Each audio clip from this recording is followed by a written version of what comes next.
Hey everybody, this is a welcome back episode. I cannot believe how proud I am to be able to share that I've got a returning guest. It's Michelle Seiler-Tucker. Michelle is the co-author of Exit Rich. She's somebody who's got her own incredible history. She helps people to build wealth and make their businesses valuable so that they can transition and sell them or even just scale them. I can tell you honestly, personally, I have followed the blueprint in her 6P framework in Exit Rich. 100% has helped me in being able to change the way that I approach processes. Sorry, I'm Canadian, so I still say processes instead of processes. But I'm super happy to be able to have Michelle back on the show. She's here to talk about big launch. Exit Rich is an audiobook. And I'm doing this special because you need to go get it now. I mean, literally now, because for the month of May, it is $2.99. It is less than a cup of coffee, even less than diabolical coffee. Okay, that was a shameless plug. But the point is, seriously, go get this. Drop a comment. I'll send you the $3. Go get it. This is a fantastic book. She's got so many good lessons in here about building, selling, growing, really creating value in a business. So huge thanks to Michelle for coming back on to share the news of the book. So absolutely must listen episode. Follow the links below. You can get the audiobook and make sure you do let me know. Drop a comment if you like it, because I know I am a fan. That's why I do this, really. There was no reason other than Michelle just said, hey, I've got the audiobook coming up. And I said, absolutely. I hope I can be a part of the launch plan. So there you go. Let's get in. This is Michelle Seiler-Tucker on the DiscoPosse podcast.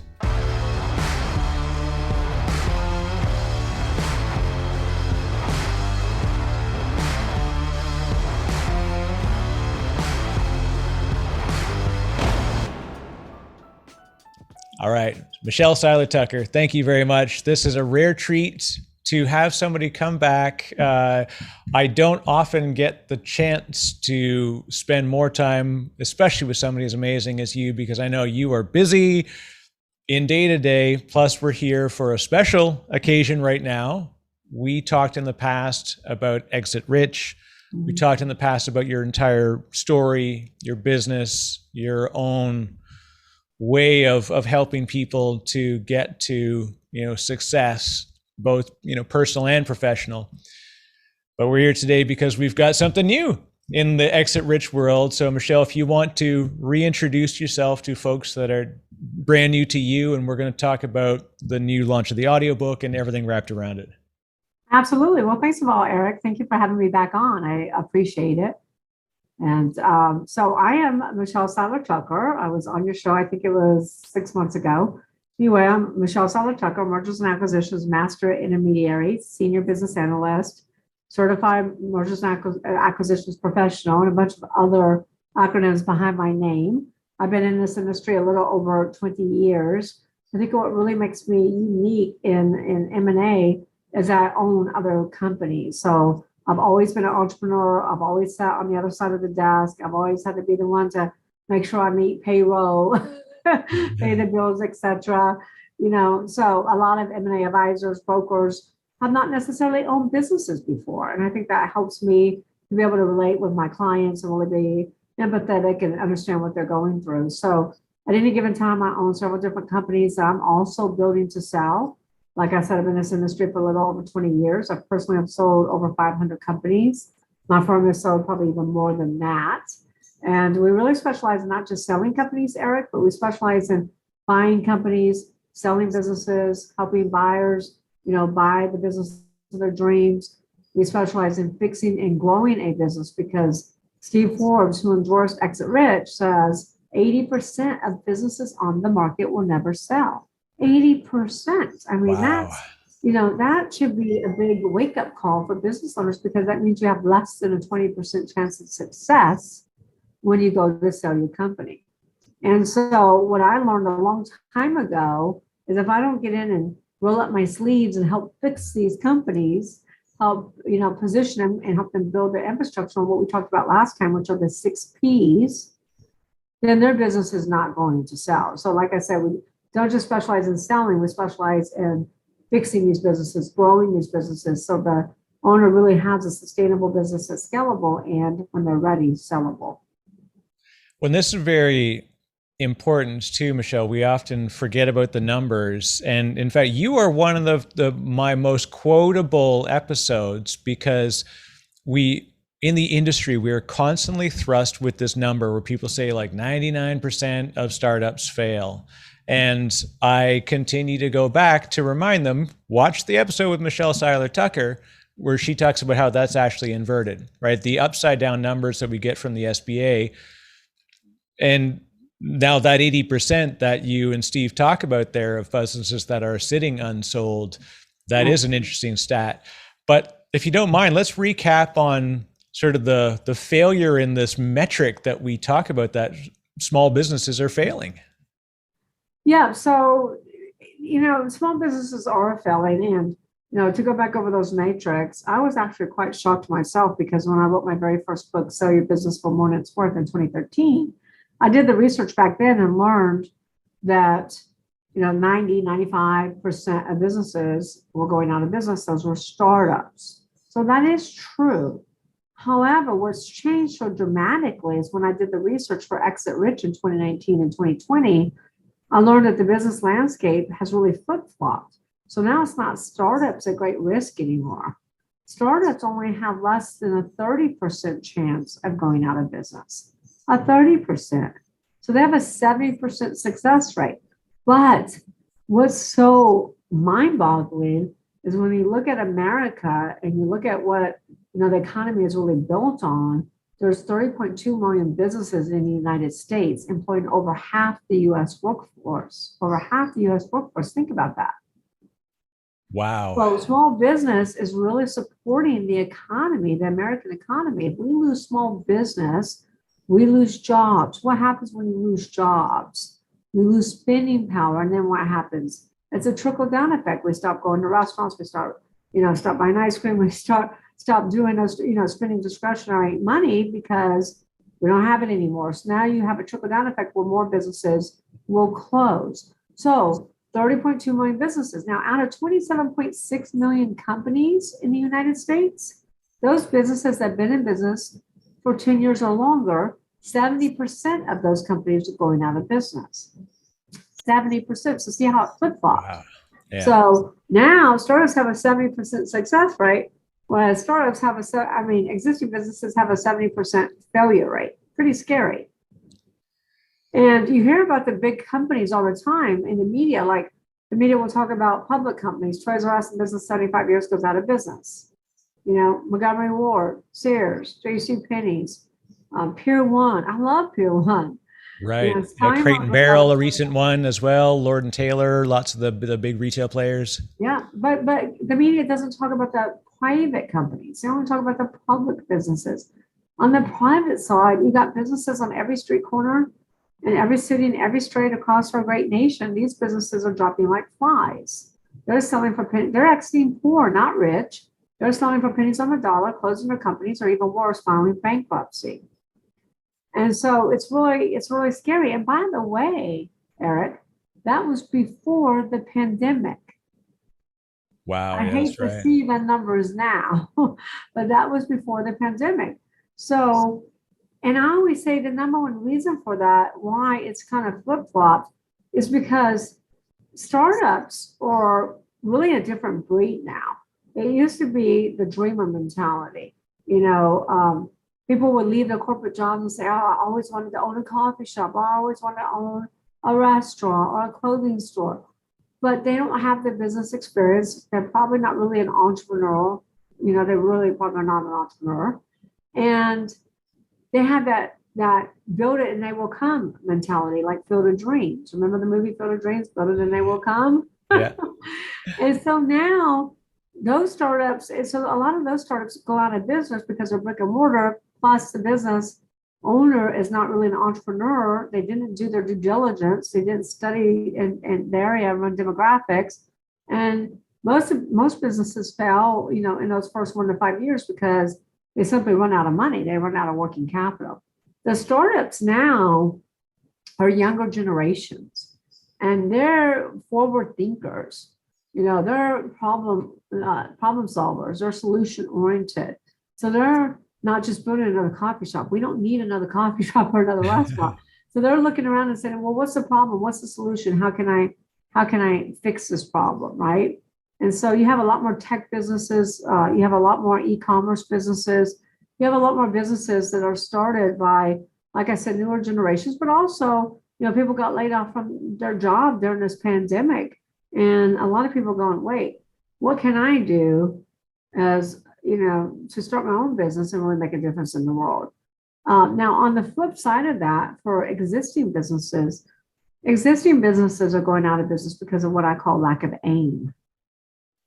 Aim is always market and innovate, always aim, AIM, always innovate and market, always innovate and market. So business owners become complacent. You know that.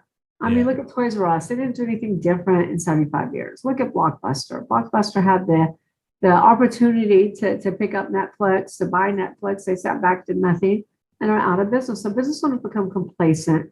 They also, really, they're in love with their original baby, with their original concept, their original idea, and they don't like change.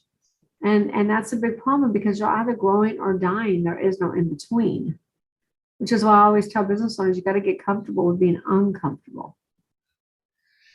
And so that's the big reason that so many business owners are going out of business, because they stop innovating. Here's the bottom line.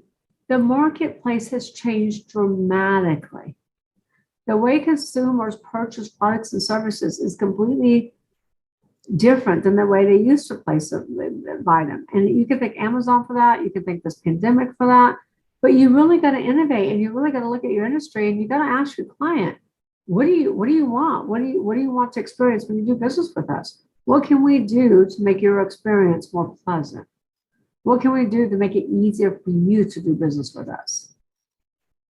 And you got to innovate. You're either innovating or, like I said, you're dying.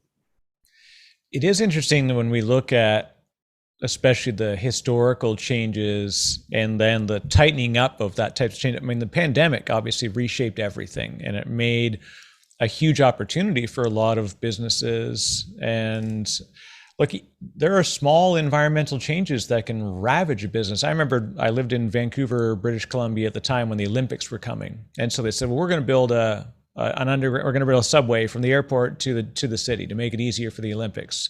Right. So it seems like a fantastic idea to build the economy. What do? They tunneled underneath the main roads. And in order to do so, of course, you block off the road because you can't be driving while they're tunneling. Well, that took 14 months and literally destroyed every business on that road because they were all traditional, like little tiny restaurants with local businesses and no parking other than the 2 spots in front. And they couldn't survive. Really decision. Yeah. And and I think to myself, like, good golly, so like in that kind of a snap, that stuff can occur, over, I say, a snap decision that had a 20, 40 month effect, whatever, it took a few years for it to really finally play out. But their inability to go into a new area of the market, to attend to a new customer, to figure out a way to get out of that thing, that single event ultimately wiped out. And we see that often, right? And it's not just whether it's going towards exit ultimately, but just going towards sustainability, right? If a single market change can fundamentally affect. You taught me this lesson, and I hold it it's in my heart every day. And I think this because we talked about this idea of solopreneurs and the risk that people think that they're in business when they're a solopreneur. And you taught me these words: if you stop working and the business stops working, you are not in business. You have a glorified job that you go to work at every day versus a business that works for you. And it reminded me, and everything I do, I have that in my mind. I'm like, what would Michelle tell me to do to automate this, make it repeatable, make it scalable, offload it out, whatever I can do, not just outsource. Also, another lesson you taught me, just outsourcing it, putting it on Upwork or Fiverr is not actually running a business because you're not building a team. You're not building a scalable system. These lessons stuck, Michelle, and I thank you for that. All right. Glad I can make a difference.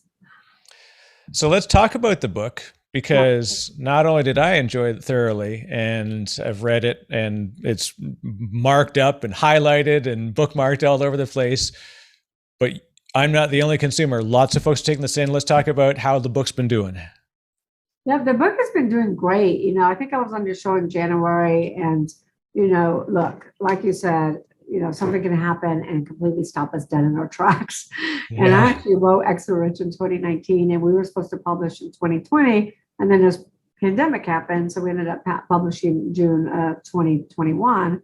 And I was on your show, I believe, in January. So the book did really, really great.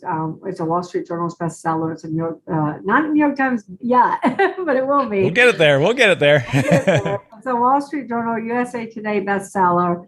And it's in the Hudson bookstores and 99 different Hudson bookstores all around the United States.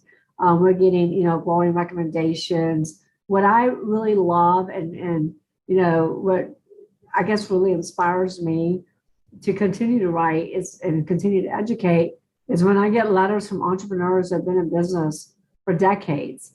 And, we had a media company that emailed us and said, look, Michelle, your book changed my life. That's what's changed my life. I've been in business 20 years. I thought I was doing everything right. I read your book and realized I was doing everything wrong. And he says, I basically took your book step by step, broke it out to different divisions in my company and told them, follow this book to a T, follow everything that she says. And he says it's really changing his business dramatically. It's going to come to us, in about 2 to 3 years to sell.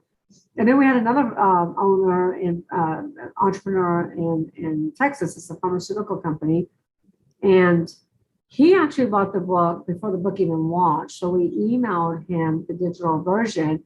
He printed it out in ledger paper and highlighted everything, gave it to different, teams, his teams, and said, listen, do everything she says on the people, on the product, on the processes, on the proprietary. And he came to me to sell his business, and we're going to be selling it for the $25 to $50 million range.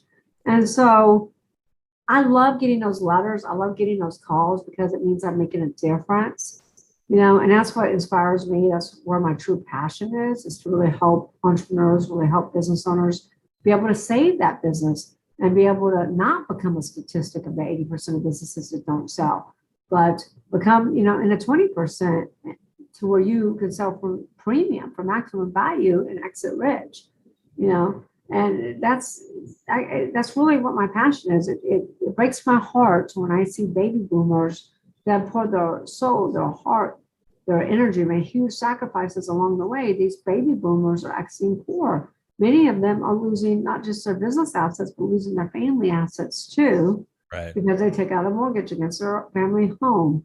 And that breaks my heart. I really want entrepreneurs to be able to really retire for their desired sales price and exit rich so they can finally sit back and enjoy the fruits of their labor. Because as entrepreneurs, we make huge sacrifices. We go into this saying, we're going to have better quality of life. We're going to have more time. We have more money. Well, guess what? We don't always have that, right? I talked to a business owner who's been in business for 60 years. He said, Michelle, I miss every one of my kids' soccer games. I miss my girls' plays. I miss pretty much everything in life. Life just passed me by while I was working in my business, while I was working in my job. Yeah. Versus my business working for me. I still remember years ago working in retail, and there was a fellow who had a restaurant inside a mall. So in Toronto, Ontario, I was living in Canada at the time. Very busy mall, and millions of people come through here in traffic every day because it's at a subway stop and there's lots of office towers nearby. And so he had it was like a falafel restaurant in the food court, and he was doing an incredible amount of business, but it wasn't enough that he had real margins. And what ended up happening was he ended up after a few years of working there, selling the business to go back to work for a restaurant. Yeah. Because in the end, his direct money he was making to take home to his family was less than he could make in an hourly rate, but he was working open to close every day.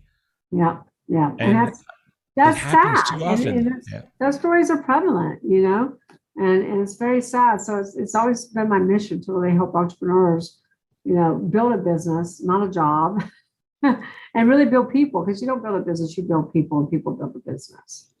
Well, and it really goes to, that's why I really enjoyed the book, not just in the processes and lessons that it teaches, which are real tangible things you can do that work. I know this. I literally am living the experiences of doing it. So I'm not, like I said, I choose my guests, and it was a blessing to know that I was going to get to spend time with you, to thank you for this, Michelle, because on top of that, there's additional stuff that comes from the book you're able to get in. You've got lots of online community. You've got great folks that you can get connected with and learn lessons beyond what's written in the book.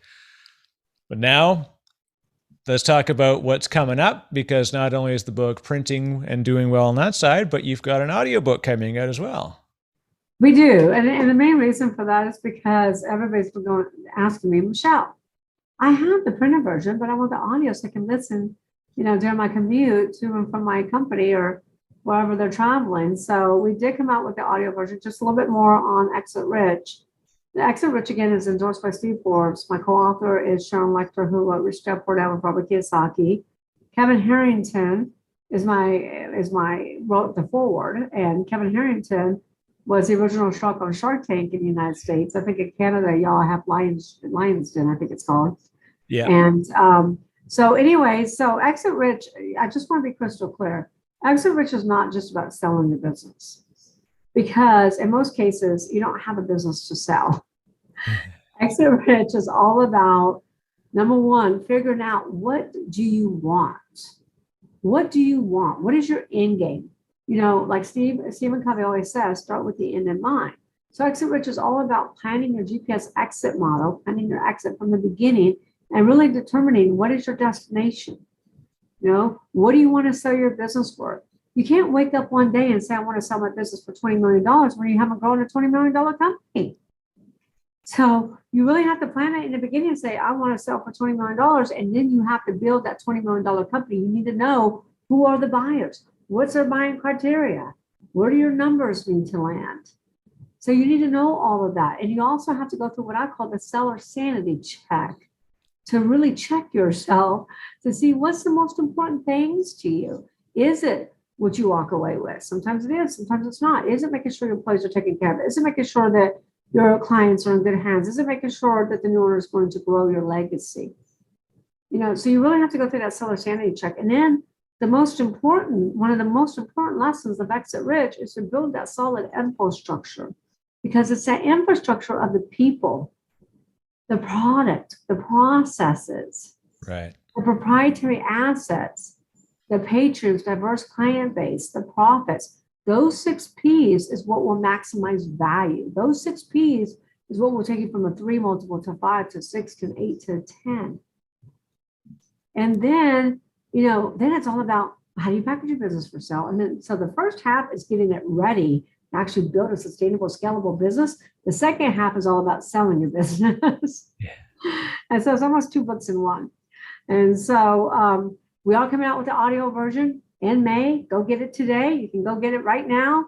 Yeah, you can get it at Apple, I believe. It's at Apple, Barnes & Noble, and Kobo. So Kobo, Barnes & Noble, and Apple. $2 and I believe it's 99 cents, $2.99, which is less than a cup of coffee, less than a quarter pound of cheese meal at McDonald's. So for $2.99, you can get the audio book. After May, it's going to go back to its original price, which is going to be $24 and I think 95 cents. Right. And so with that $2.99, you also become what Eric was talking about, an Exit Rich Club member. So you get access to documents to operate your business, like sample employee handbooks, non-competes, policy and procedure manuals, to sell your business, sample prospectuses, what they should look like, sample letters of intent, due diligence checklists, closing documents, all the stuff that you need to operate your company and sell your business are there for your download and your use. And guess what, Eric? These documents cost me over $50,000 to create, and you can get them for the $2.99. That's amazing. Yeah, so it's amazing value. And go out and get your copy today. Again, that was Barnes & Noble, Apple, or Kobo. And it will be worth every single penny. I know Eric's read the book, so he can attest to that. I stand 100% behind it. I bought it for full price. It's funny. I think even your production crew were like, "Hey, let us know you can get if you need a copy of the book." I said, "Oh, too late. I knew I could ask, but I also knew I was willing to pay for it. So I wanted to make sure people know that this me endorsing this book is 100% because I believe in the book. And like I said, I'm using it in lessons that I'm doing to build things that not even looking at a near-term exit right now, but to build sustainable processes and a sustainable business, because that's just healthy for me, right? I know what my intent is in growing what I do, Right. and like you said, it's you set that. What is your expectation? What is your goal? And then how do we build processes to make that business achieve that goal? Yeah. So it's I can tell you on that side of the lesson, I haven't gotten to the exit yet, but like I said, we'll talk in a couple of years when I'm a Michelle Seiler-Tucker. You're selling my business. We'll do business together that way too. Yeah. And I think you just hit the nail on the head too, Eric, because you might say, well, I never want to sell my business. That's okay. First of all, never say never. Number one, because you never know what life has in store for us. And number two, even if you don't sell your business, at least you're building a valuable asset. At least you're building a sustainable business that can run without you. So you truly do have financial freedom. So you truly do have a better quality of life, and you're, in charge of your own destiny, and you're building a business that you can scale. And if the situation ever occurs that you do have to sell, you'll have a valuable asset. I get calls all the time, Eric, from, spouses where they say, like a lady called me from Dallas, her husband dropped dead of a heart attack at the age of 45, left her with a pile of debt, and asked me if I could sell her business. Well, guess what? He didn't have a business. He had a job. Right. He had a construction company. He didn't have any employees. He had all subcontractors. He didn't have any processes, no policy and procedure manuals. Everything was in his head. So when the business owner died, he died. So the most important thing here is set your family up for success. We never know what's in store for us. So we want to make sure that we're taking our most valuable asset, which is our business, and we want to make sure we're setting that up for success. So if anything does happen, God forbid, our family will be taken care of.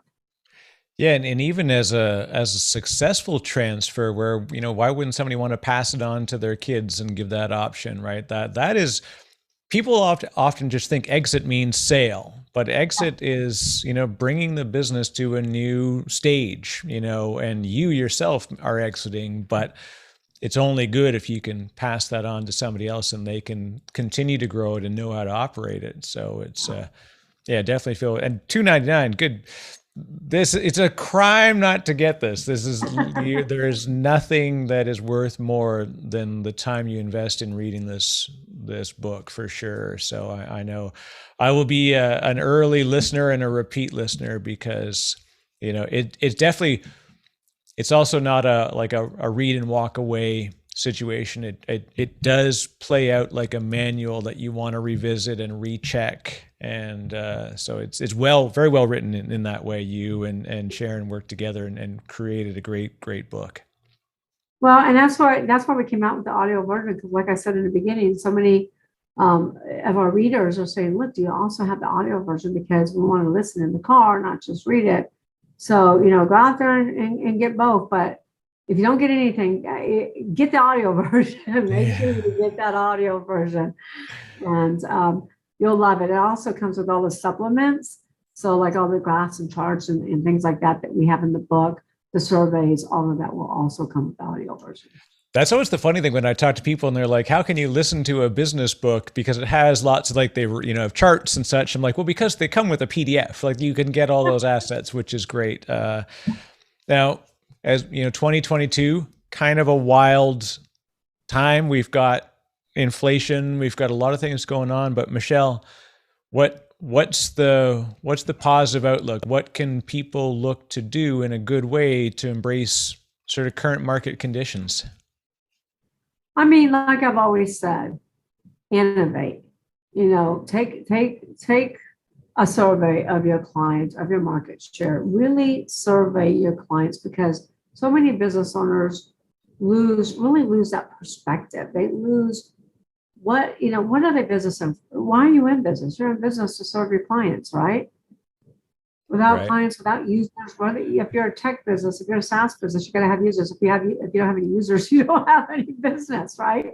So really take stock of your clients, of your market share, and go back to your clients. A lot of times we think we know what we want our clients to experience, but you really need to go ask your clients. McDonald's did this back in 1940s when they created the fast food McDonald's chain, and they created a fast food system. They asked clients, because they did surveys, and they asked themselves, what do we want our clients to experience? Three things. We want them to get, hot food that's great tasting, 30 seconds or less. Come up with the three things you want your clients to experience, but really look at the markets. Look at what's happening. Make sure that you research, and don't just learn from your industry, but learn from other industries as well. Look at some of the leaders and what they're doing. Like, look at Amazon. Amazon is a great company to learn from. So is Disney. So is the Ritz-Carlton. There's so many different, so is Apple. So many different companies to really learn from, because you can take some of the things that they're doing and adapt it to your industry. But innovation is the name of survival. Innovation is survival right now. With inflation and everything else, and the cost of just doing business and retaining employees and everything, you just got to get really creative. You got to throw the box away. You got to do things different than you've ever done it before. And if you can't really see clearly because you're so in it, and sometimes when we're in our fog, it's foggy. Yeah. Sometimes you're so close to it, you really can't see it. Like I always say, it's hard to read the label. It's hard to read the label from the inside of the bottle. You need an outsider's perspective to read the warning signs to keep you out of the danger zone. So if you can't really see what you need to do differently and innovate, get a mentor. Get somebody who's been down the road you want to travel. Learn from other people's mistakes. You don't have to learn from your own all the time. Get somebody out there to see something that you can't see yourself. That's what I'm really good at. I'm really good at looking at other businesses and asking the question, what business are you in? What's your superpower? What business should you be in? And those are very important questions to ask ourselves right now. Amazon did that back in the 80s. They asked themselves, what business are we in? We're in the book fulfillment business. What's our superpower? Fulfillment. What business should we be in? Fulfillment for everybody. Yeah. Sounds simple, but it's true, right? Same thing with McDonald's. What business are we in? Everybody says they're in the restaurant business. No, they're not. They're in the real estate business. McDonald's got huge because of Ray Kroc starting McDonald's Corporate Realty, gave them leverage over the McDonald brothers. It is the reason why McDonald's is the largest real estate holding company in the world. But guess what? Ray Kroc didn't come up with that on his own. As an outsider, go watch the movie The Founder. That was an outsider listening in on Ray's conversation when he was trying to borrow more money after being over leveraged. So a lot of times it takes an outsider's perspective to help us see things, more clearly and help us really be able to innovate. But you can't do the things the way you've always done them. The world is changing so quickly. Consumers' buying habits has changed dramatically. Number one, because of Amazon. Number two, because of this pandemic. And you really got to look at all that and eyes wide open, and don't do business the same way you've always been doing it, because you're going to lose market share and get end up going out of business. Yeah, and it's, if anything, like you said, it's the lessons are out there to be had, and founders, builders, operators, they love to share lessons because it's as important for them to talk through what they're doing. It actually is a great validation. I forget what the process is. It's about something like see, say, do, teach. That's the way that they do medical school, right? You watch it, so you learn about it, then you explain what it is, because by having to explain it, you're rationalizing it while you're explaining it. Then you do it, and then you teach it. And that's that cycle flow. There are lots of people who are at that teach phase.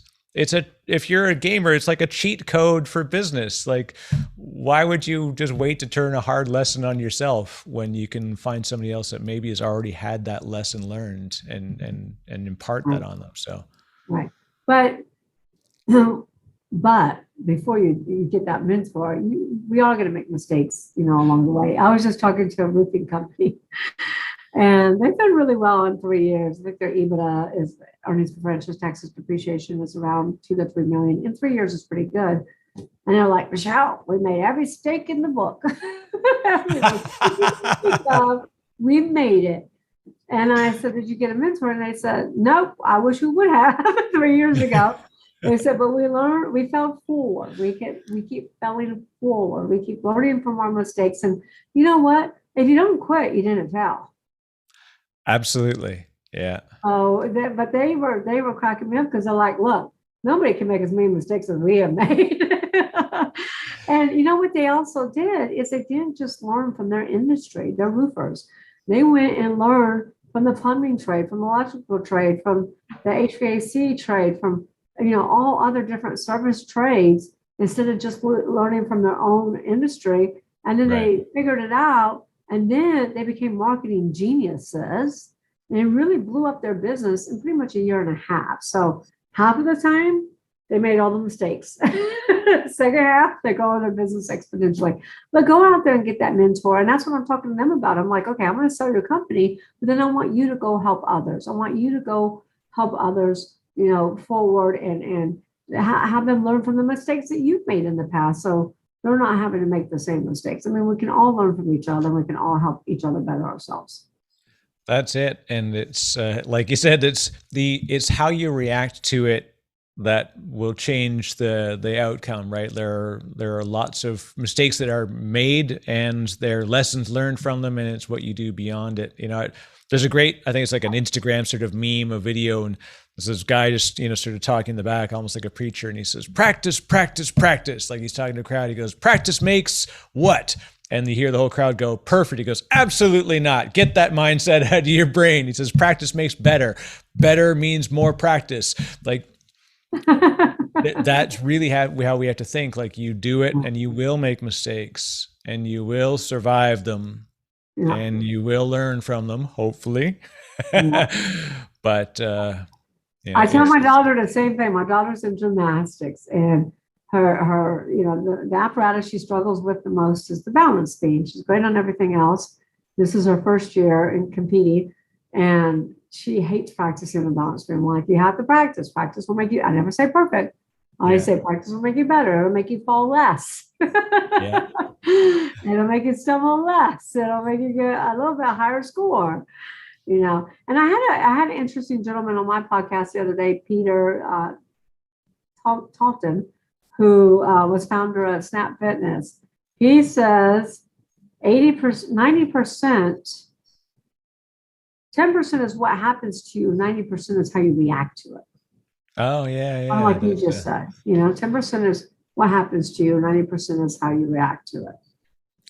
Yeah, there is very much that mindset, but I mean, and that's really why mentoring is important, because even the strongest founder's mind and the perseverance you got, you can still get stuck sometimes, and you can still get, just get hung up or feel like you don't have a path, and going to the community and finding folks that are, as you said, even better sometimes to leave your industry and look outside, because a lot of those practices transcend the industry. And in fact, it's even the best things come, right? Look at how many companies, like you said, McDonald's, they happen to make burgers, but I remember when McDonald's, and this is back in the 80s, I think, or the 90s, they decided to add pizza to their menu for a very short period of time. Rightly so. I tasted it. I remember that. Yeah, it wasn't even worth keeping. It might have been a Canadian thing. And literally overnight, McDonald's became the largest pizza restaurant on earth, because they rolled it out to every restaurant across multiple countries, right?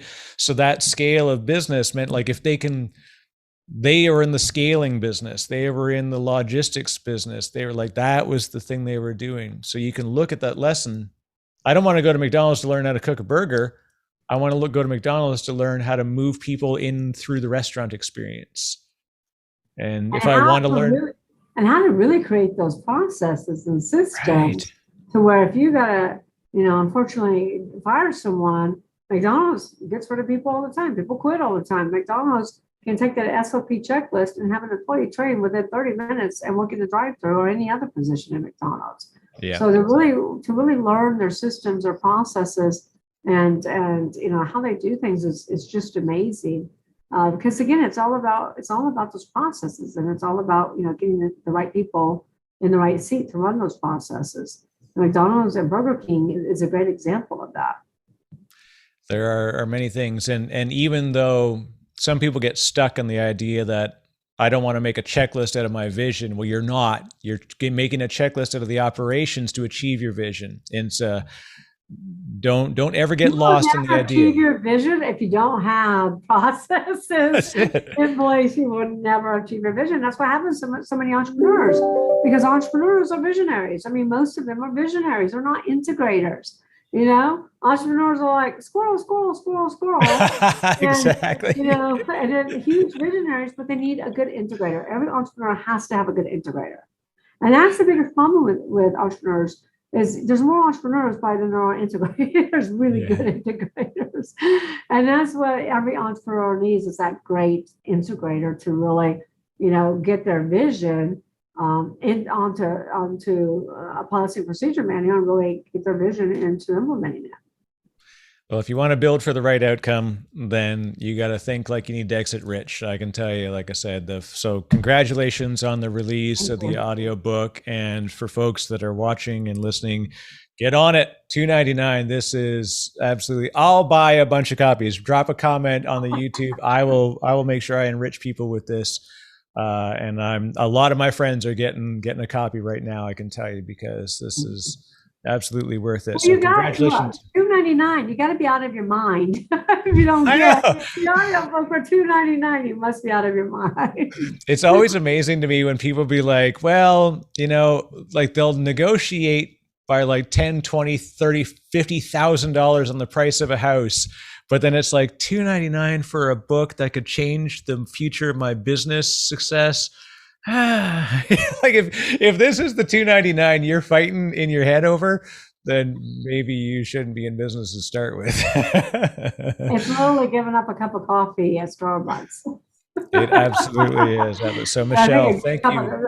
Coffee is like $5 now at Starbucks. That's it. So 100% ROI, I can guarantee that. Michelle, thank you very much. And of course, for folks, you can go to exitrichbook.com. That's where you can find it. I'll have links for everybody to get to it. And look forward to having you on again as we get further into the year and hear about how the uptake's gone. And hopefully that inflation, we're on the right side of inflation in the economic story. It's going to be an interesting year ahead for sure. Yeah, I tell you, it is definitely going to be an interesting year. And Michelle, I guess I should say, just in case, what is the best way for folks if they did want to get connected with you? Of course, we will have your own website also there, but what's the best way to reach out? Yep, so they can reach out at Seiler-Tucker.com. That's Seiler-Tucker.com. If you want to take the 6P quiz to see how you stack up and how you rate, you can go to Seiler-Tucker.academy.com to take that quiz. Follow me on social media, Michelle Seiler-Tucker. I'm everywhere, Instagram, Twitter, LinkedIn. And then you can also listen to my podcast, Exit Rich. It is fantastic. Yeah, I was going to say, I also forgot to tell people to go check out the podcast. You got a great array of guests, and it's really, really well done. So I appreciate the listen for sure. Michelle, thank you very much. Thank you.